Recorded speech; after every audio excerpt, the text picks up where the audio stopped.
Vaxtınız xeyir. Əlavə yarım qrup metallarını artıq keçirik. Əlavə yarım qrupda ilk olaraq misdən başlayaq. Mis və onun birləşmələri. Mis dövrü sistemdə birinci əlavə yarım qrupda yerləşir. Dördüncü dövr. Sıra nömrəsi 29-dur. Biz dövrü sistem, dövrü qanun dərsini keçəndə demişdik ki, 24, yəni xromda, 29 misdə ehtiyatlı oluruq.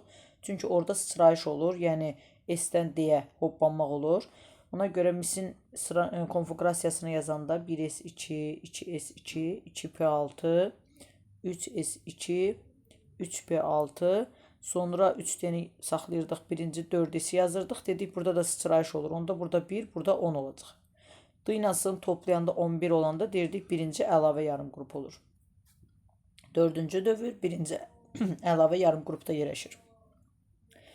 Yəni normalda soruşulsa ki, misin xarici elektron təbəqəsində neçə dənə tək elektronu var? Bir dənə tək elektronu var.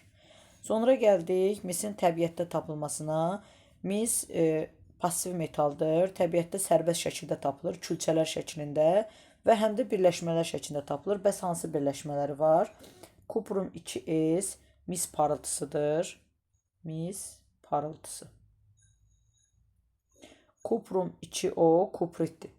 Bu adları uşaqlar qarışdırırlar, bu birləşmələr. Belə yadda saxlayın. Misdə S hərfinə görə burada da kükürt var. Mis parıltısı, bu da kupritdir. Sonra kuprum, ferrum, S2. Bunu belə yadda saxlayırıq. Xalkoprit, xalkopirit. Belə yadda saxlayın ki, ferrum S2 pirit idi. Ona görə burada pirit sözü burada elə yenə var. Xalkopirit. Yəni mis olduğu üçün tərkibində. Sonra digər adı buna mis kolçedan da deyilir. Sonra misin əsas birləşmələrindən biri kuprum 2, OH2, karbon O3. Malaxit. Yaşıl rəngli birləşmədir. Sonra gəldik misin yenə önəmli birləşmələrindən biri kuprum SO4 vur 5 molekul su. Buna deyirlər göy daş və yaxud mis kuporosu. Mis kuporosu. Bundan deməli harda tətbiq olunur? Göydaşdan belə deyim də, üzümdə milenium xəstəliyinə qarşı yarpaqlarına filan vurulur. Ona görə orada belə deyim də, üzümə qarşı dərman vasitəsi kimi istifadə olunur mikroorqanizmlərə görə. Sonra gəldik misin alınmasına. Mis necə alınır? Ümumiyyətlə metalların daha təmiz alındığı üsul elektroliz üsuludur. Yəni ən təmiz misi elektroliz üsulundan almaq olar. Yəni kuprum SO4 məsələn götürürəm, üstəgəl su. Suda məhlulun elektrolizindən də almaq olar, ərintisinin elektrolizindən də almaq olar. Suda məhlulunu da ona görə almaq olar ki, mis pasiv metaldır. Katodundan çıxacaq mis. Anodda oksigenli turşu olduğu üçün O2 çıxacaq. Biz demişdik, əgər qeyri-metaldan artıq qalırsa, onda onu turşu kimi çıxardırıq. Yəni, belə rahat yolla eləyirik. Sonra gəldik bu, daha təmiz mis almaq üçün elektroliz üsuluydu. Bir də ərintisinin elektrolizindən də almaq olar. Yəni, burada artıq su əlavə eləmirik. Sadəcə mis, bir də xlor qazı ayrılır. İkisi də elektroliz idi. Bu suda məhlul, elektrolizi sulu məhluldur. Bu isə ərintinin elektrolizidir. Sonra gəldik misin sənayedə alınma üsullarından kuprum 2S-i, yəni mis parıltısını əvvəl oksigndə yandırılır. Buradan alınır kuprum 2O, yəni kuprit birləşməsi, bir də SO2 qazı. Həmən alınan buradan kuprum 2O, yenidən kuprum 2S ilə reaksiya aparılır. Buradan alınır kuprum, bir də SO2. Yəni, bu reaksiyaları mütləq yadda saxlayın, çünki testlərdə düşür. Gəldik misin fiziki xassələrinə. Mis açıq çəhrayı rənglidir. Bu 1-3-5 qəpliyin üstündə, yəni misin rəngini açıq, daha rahat görmək olur. Elektrik cərəyanını yaxşı keçirir, ona görə naqillərdə çox istifadə olunur. Ağırdır, çətin əriyən metaldır. Ümumiyyətlə, əlavə yarım qrup metallarından kuprum, sink, xrom, dəmir. Yadda saxlayın, bunlardan yalnız sink asan əriyəndir. Qalan mis, xrom, dəmir çətin əriyəndir. Bir dənə sinkdir burada asan əriyən olan bunların içindən. Qalan, amma belə hamısı ağır metallardır. Sonra gəldik kimyəvi xassələrinə. Mis pasiv metaldır. Ona görə pasiv metallara məxsus reaksiyaları göstərir. Mis oksigndə yanır. Alınır kuprumu. Üzə qaralır. Məsələn, mis qəpiyi götürüb oksigndə yandırsaq, yəni alov tutsaq üzərinə, oradan mis qəpiyin üstü qara rənglə örtüləcək. Yəni mis oksid təbəqəsi əmələ gəlir. Sonra mis kükürlə reaksiya daxil olur, alınır kuprum mis. Sonra xlorla reaksiya daxil olur, kuprum xlor 2. Bu formada reaksiyaları rahatdır yəni. Sonra gəlirik misin turşularla reaksiyasına. Mis pasiv metal olduğu üçün duru turşularla reaksiya daxil olmur. Amma duru nitrat turşusu istisnadır, ondan gedəcək. Deməli, duru turşularla reaksiya daxil olmur. H3PO4-ün H-xlorun istəyir duru, istəyir qatı olsun, yəni heç birindən getməyəcək. Çünki pasiv metal olduğu üçün H2 qazını sıxışdırıb çıxara bilmir. Amma mis qatı sulfatla reaksiya daxil olur. Qatı sulfatla gedəndə pasiv metal olduğu üçün buradan duzundan əlavə SO2 qazı çıxır, pasiv metal, bir də su alınır. Biz demişdik ki, SO2 ancaq 5 qardaşdan çıxır da, litium, natrium, kalium, kalsium, barium.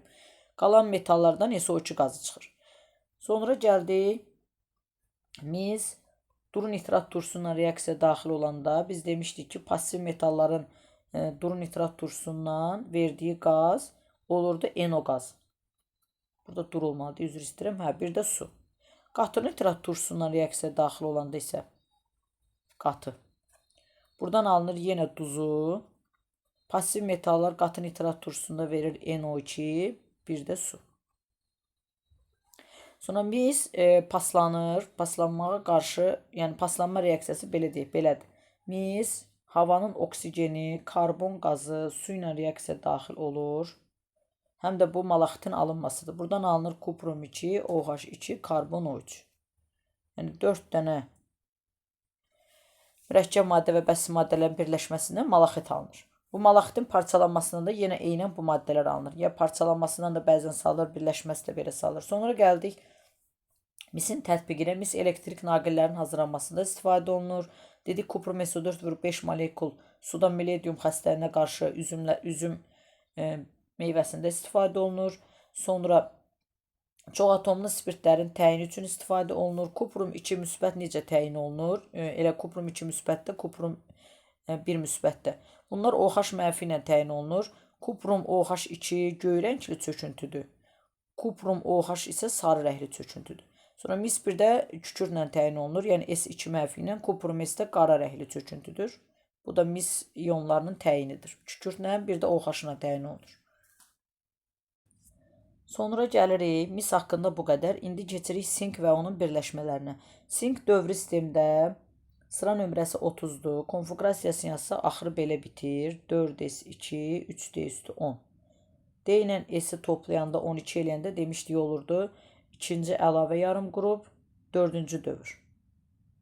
Dördüncü dövr. Əlavə yarım qrup metalıdır. Bu da sinkin deməli təbiətdə tapılması yalnız birləşmələr şəklində tapılır. Bu orta aktiv metaldır. Təbiətdə tapılması və hansı birləşmələri var təbiətdə? Sink sfaleritdir. Sfalerit. Yenə bax, burada S hərfi var. Burada da kükürt var. Belə yadda saxlaya bilərsiniz. Sink karbon O3 isə sink şübatı və yaxud qalmey mineraldır. Yəni 2 dənə əsas birləşməsi tətbiq olunur. İndi tətbiq sahəsində deyəcəm. Yəni burada da yenə deyim. Bir də sinkodan sink belili ağardıcı boya kimi istifadə olunur. Ağ boya da deyə bilərik. Yəni əsas bu 3 birləşməsini yadda saxlayacaqsınız. Sonra gəldik sink necə alınır? Yenə sinki təbii ki elektrol üsulundan da almaq olar. Məsələn, tutaq ki götürürəm sink xlor 2, suda məhlulunu elektroliz eləyirik. Bu zaman orta aktiv metallarda nə baş verirdi? Katoddan həm metal, həm H2 qazı çıxır. Anodda oksigensiz turşu olduğu üçün özü çıxır. Bir də burada görək nədən artıq qalıbdır. Sinkdən gedib, xlor gedib. Yenə buradan sink OH2 alınacaq. Çünki oksigenden artıq qalıb deyə ona görə belə əsas kimi çıxardırıq. Sonra gəlirik sinkin digər alınma üsullarından. Sink S-i oksigende yandırırıq. Bayaq necə kuprum 2S-i oksigende yandırdığımız kimi. Buradan alınır sink O, bir də SO2. Buradan alınan sinkoya pirometallurgiya üsulundan ya karbon, ya dəm qazı, ya hidrogenlə təsir etməklə buradan məsələn alınır sink plus karbon monoksid, buradan alınır sink plus CO2, buradan H2 ilə də gedəndə alınır sink plus su. Yəni pirometallurgiya üsuluna əsasən ya karbon, ya CO, ya H2 əlavə edərək sink metalını sərbəst şəkildə almaq olar. Sonra gəldik fiziki xassələrinə. Maviyə çalan gümüşü rənglidir. Asan əriyir. Bayaq dedim ki 4 əlavə yarımqrup metallar içində bir dənə bu da asan əriyir. Sonra ağır metaldır. Kimyəvi xassələrinə gəldikdə sinkdən belə deyim, səthi nazik təbəqə ilə örtüldüyü üçün kimyəvi cəhətdən passivdir. Ona görə sink üstəgəl su buxarı ilə təsir etdikdə buradan alınır sinko plus H2 orta aktiv metaldır. Sink deməli əksər reaksiyalara daxil olur. Oksigəndə yanır, alınır sinko. Bir də sink standart. Məsələn, mis necə idi? 1 valentli də olurdu, 2 valentlidir. Amma sink sabit valentli metaldır. Həmişə 2 valentli birləşmələr alınır. Sink plus xlor 2 alınır sink xlor 2. Sonra gəldik, yəni turşularla da adi qaydada reaksiya daxil olur. Özü də sink əlavə yarım qrup metalların içində yeganə metaldır ki, özü təkcə amfoter xassəlidir. Həm özü, həm oksidi, həm hidroksidi amfoter xassəlidir. Ona görə turşularla da reaksiya gedir, qələvlərlə də gedir. Məsələn, bayaq biz misdən danışanda mis, məsələn, qələvi ilə reaksiya daxil olmur. Nə özü, nə oksidi. Amma hidroksidi təbii ki, daxil olur. Məsələn, yəni sinkində belə deyim, həm hidroksidi, həm özü, həm oksidi. Məsələn, sinki tutaq ki, götürük, H-xlorla reaksiya daxil olur. Alınır sink xlor 2 plus H2. Özü istənilən turşu ilə belə deyək də reaksiya daxil olur. Çünki orta aktiv metaldır. Hidrogeni sıxışdırıb çıxarır. Sonra qələvlərlə reaksiya daxil olur. Alınır natrium 2, sinko 2 plus H2. Sinkdən birbaşa hidrogen ayrılmağında məsələlər eləyəndə belə eləyirik. Sinkdən hidrogen alınanda valenti 2-dir deyib, valentinin yarısı qədər, yəni 1 mol H2 ayrılacaq. Sonra gəldik, dedik sinkin özü də, hidroksidi də, o oksidi də belə deyək də amfoter xassəli olduğu üçün bir də bir-bir yazmıram. Həm turşularla, həm qələvlərlə reaksiya daxil olur. Tətbiqinə gələndə metalları korroziyadan mühafizə etmək üçün istifadə olunur sinkdən. Məsələn, protektor kimi, məsələn, gəmilərin gövdəsi dəmirdən hazırlanır. Onun üzərinə maqnezium, alüminium, sink. Bu metallardan birindən sink də bura daxildir. Protektor kimi, yəni örtük çəkilir.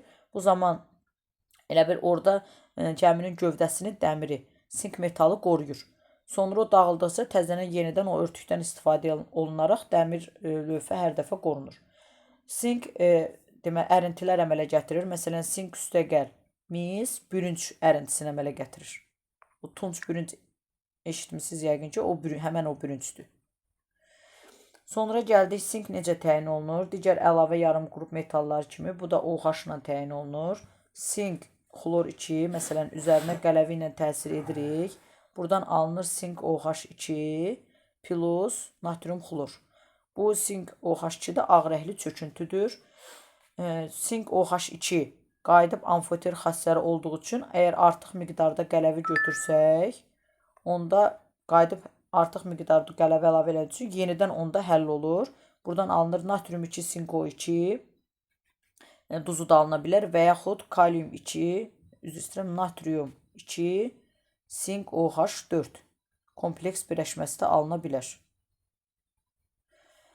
Sonra gəldik, sink 1-də mis kimi sinkis çöküntüsü də əmələ gəlir. Yəni kükürt 2 mənfi ilə də təyin olunur, amma bu ağ rəngli çöküntüdür. Bu da olur sink haqqında.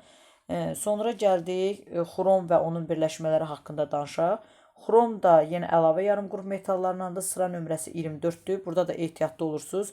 Eynən mis kimi bunda da konfigurasiyasında sırayış olur. Ona görə axırı belə bitir. 3D üstü 5, 4S 1. Yəni S-dən D hoppanır. Ona görə bu da 6-cı yarım qrup metaldır, əlavə yarım qrup və 4-cü dövrdür. Yeganə belə deyim metaldır ki, normal halda 6 dənə tək elektronu var. 5 dənəsi D-də, 1 dənəsi də S-də. Amma xarici təbəqədə desə neçə dənəsi tək elektron var. Xarici təbəqə deyəndə 4-cü fırlanağa baxırıq. Onda 1 dənə götürəcək. Amma ümumi desə 6 dənə götürəcək tək elektron sayını. Təbiətdə tapılması, bu da orta aktiv metaldır. Sink kimi təbiətdə yalnız birləşmələr şəklində tapılır. Bəs hansı birləşmələri var? Ferrumu vurulsun xrom 2O3. Buna deyirlər xromlu dəmir daşı. Xromlu dəmir daşı. Bu əsas təbiətdə yayılan birləşməsidir. Bir də xrom 2O3 deyirlər, xrom 3 oksiddir. Sonra gəldik alınmasına. Xrom da yenə orta aktiv metalda elektroliz üsulundan alınır, eynən sink kimi. Amma bunun əsas alınma üsullarından biri xrom 2O3-ü üzərinə alüminiumla təsir edirik, alüminotermiya üsulundan. Buradan alüminium sıxışdırıb xromu çıxardır və bu üsulundan xromu almaq olur. Sonra xromlu dəmir daşı birləşməsinin üzərinə xrom 2O3 bir dənə karbonla təsir etsək, buradan alınır dəmir üstəgəl 2 xrom. Belə yadda saxlayın ki, burada bir dəmir var, burada 2 xrom, ona görə belə bir birləşmə alınır. Bir də karbon monoksid. Karbon gəlib bu oksigeni götürür. Bax, bu alınan dəmir plus 2 xroma deyilir ferroxrom. Ferroxrom. Sonra gəldi fiziki xassələrinə. Xrom da ağ rəngli bozumtul metaldır. Polada bənzəyir, ağırdır, çətin əriyəndir, istilik və elektriki yaxşı keçirir. Xrom ən bərk metaldır. Xrom plus nikel qarışığında qazanlarda örtük kimi istifadə olunur. Ona görə qazanlar belə deyim, paslanmaya qarşı davamlı olur. Məsələn, hansısa bir metalın paslanmaya qarşı davamlı, möhkəm olmağını istəyirsə, ona xrom əridib xrom qatırıq. Bu zaman metalın elə bil möhkəmləndiririk. Sonra gəlir xromun kimyəvi xassələrinə. Xrom kimyəvi xassələrində dəmirə çox oxşuyur. Yəni, məsələn, xrom xlor 2 ilə eynən dəmir kimi. Xlor 2 ilə tək reaksiya daxil olanda alınır xrom xlor 3, yəni 3 valentli. Amma xrom H-xlorla reaksiya daxil olanda bu zaman 2 valentli duz alınır. Xrom xlor 2, bir də H2 qaz. Baxın, burada çox ehtiyatlı olun. Eynən dəmir də belədir. Xlor 2 ilə gedəndə 3 valentlisi, H-xlorla gedəndə 2 valentlisi alınır. Xrom oksigende yananda eynən belə deyək də alüminiuma burada bənzəyir, dəmirə bənzəmir. Çünki dəmir oksigenlə gedəndə ferrum 3O4 alınır. Amma xrom oksigenlə gedəndə alüminium kimi 3 valentlisi olur. Xrom 2O3. Xromun ümumiyyətlə reaksiyalarında ehtiyatlı olun. 2 valentli nə vaxt alınır, 3 valentli nə vaxt alınır. Xlor 2 ilə gedəndə, qatı sulfatla gedəndə, qatı duru nitratla gedəndə 3 valentlisi alınır. Amma H-xlorla gedəndə, duru sulfatla gedəndə 2 valentlisi alınır. Yəni, bunu bir tərəfə konspekt dəftərinizə qeyd edin, bu formada yadda saxlayın. Sonra gəlirik, xromun indi turşularla reaksiyasına baxaq. H2SO4 duru sulfatla gedəndə bayaq dedik ki, 2 valentlisi alınır, eynən xlorid turşusu kimi. Alınır xrom SO4 plus H2 qazı. Amma qatı sulfat və qatı duru nitratla gedəndə bu zaman 3 valentli duz alınır. Qatı sulfatla yazırıq. Xrom 2, SO4 3 dəfə, plus SO2 qazı, çünki orta aktiv metaldır deyə SO2 qazı alınır, bir də su. Sonra gəldik nitrat turşusuna reaksiyalarına. Duru nitrat turşusuna gedəndə, duru nitrat alınır. Duru nitratla da gedəndə, qatı nitratla da gedəndə 3 valentli duz alınır. Dəmirdə də belədir. Alınır. Duru nitrat turşusu orta aktiv metallardan verirdi. N2O, bir də su. Amma qatı nitratla gedəndə daibon birbaşa yazıram. Bu zaman alınır. Yenə xrom NO3 3 dəfə, su, bir də qatı nitratda verir NO qazı. Sonra gəldik. Xrom özü təklikdə amfoter xassəli deyil. Sonra 2 valentli metalla olan xrom O amfoter xassəli deyil. Məsələn, xrom O əsasi oksiddir. 2 valentli olduğu üçün. Əsasi oksid. Əsasi oksid olduğu üçün, yəni 2 valentli olduğu üçün turşularla gedəndə 2 valentli duz alınacaq. Məsələn, yazıram xrom O plus H2SO4 və yaxud H-xlor, fərqi yoxdur. Buradan alınacaq xrom SO4, yəni 2 valentli duzu, bir də su. Amma xromun belə deyim, qomunu da deyim elə, xrom OH2 də elə xrom O kimi əsasi xassə göstərir. Yəni amfoter xassə göstərmir. Bu sarı rəngli çöküntüdür. Necə alınır? Məsələn, xromun istənilən bir suda həll olan duzunun üzərinə qələvi ilə təsir edirik. Buradan alınır xrom OH2 plus natrium xlor. Xrom OH2 parçalanır. Bu zaman parçalananda buradan alınır xromun 2 valentli oksidi, bir də su. Amma xrom 2 oksid, xrom 2 hidroksiddən savayı, xrom 3 oksiddə ehtiyatlı olun, hətta xrom 3 hidroksiddədir. Bunlar artıq amfoter xassə göstərir. Eynən dəmir də belədir. 2 valentlisi yox, amma 3 valentlisi amfoter xassə göstərir. Amfoter göstərdiyi üçün artıq əsasi xassəlidən fərqli olaraq həm turşularla reaksiya daxil olacaq, həm qələvlərlə reaksiya daxil olacaq. Gəlin əvvəl qələvlərlə reaksiyasına baxaq. Dedik, amfoter xassəli olduğu üçün qələvlərlə reaksiya daxil olur. Buradan duz və su alınacaq. Alınır natrium, xrom, O2, bir də su. Niyə belə bir duz yazdım? Çünki biz el etməliyik ki, 2 dəfə 2, 4, bir natrium çıxanda burada xromun valenti 3-ə tamamlansın deyə belə tipdə bir duz yazdıq. Xrom OH üstə dedik amfoter xassə göstərir. Ona görə o da qələvi ilə reaksiya daxil olacaq. Xrom OH3 üstə gəl natrium OH. Burada da eyni qaydada bu məhsullar alınacaq. Həm oksidində, həm hidroksidində məhsulları eyni olur qələvlərlə. Sonra xrom 2O3 turşularla dedik, amfoter olduğu üçün turşularla da reaksiya daxil olur. Buradan alınacaq xrom, xlor 3, bir də su. Sonra hidroksidi də eyni qaydada H-xlorla gedəcək. Alınır xrom, xlor 3, bir də su. Sonra xrom, deməli, xrom O, xrom OH2 əsasi xassəli oldu. Xrom 2O3, xrom OH3 amfoter xassəli oldu. Bir də xrom turşu oksidi əmələ gətirir. Xrom O3, yəni 6 valentli olan oksid də turşu oksididir. Turşu oksidi olduğu üçün xrom O3 su ilə reaksiya daxil olur. Çünki turşu oksidlərindən bilirdik ki, silisium O2 qumdan başqa hamısı su ilə gedir. Buradan alınır H2 xrom O4 turşusu. Sonra xrom O3 turşu xassəsi olduğu üçün qələvlərlə reaksiya daxil olur. Sən natrium 2 ilə aparaq. Buradan alınır natrium 2 xrom O4. Sonra xrom necə təyin olunur? Həm 2, həm 3 olan, valentli olan xrom 2 müsbət, xrom 3 müsbət. Hər ikisi OH ilə təyin olunur. Xrom OH2 çöküntüdür. Xrom OH3 də çöküntüdür. Əsas xrom OH3 adətən salır. Bu da yaşıl rəngli çöküntüdür. Tətbiqinə gələndə yüksək keyfiyyətli, paslanmayan poladların istehsalında dedik istifadə olunur. Yüksək keyfiyyətli metalın, yəni yüksək keyfiyyətli paslanmaya qarşı davamlamaq üçün dedik ona xrom əridib qatırıq. Nikel plus xroma da nixrom deyilir. Bunlardan qazanlara örtü kimi çəkilir. Bir də xromat və dixromatlardan oksidləşdirici kimi istifadə olunur. Bu da olur xrom haqqında. Dəmir haqqında, dəmir və onun birləşmələri, çuqun poladda ayrıca videoda çəkib paylaşacağım. Sağ olun uşaqlar, görüşənədək.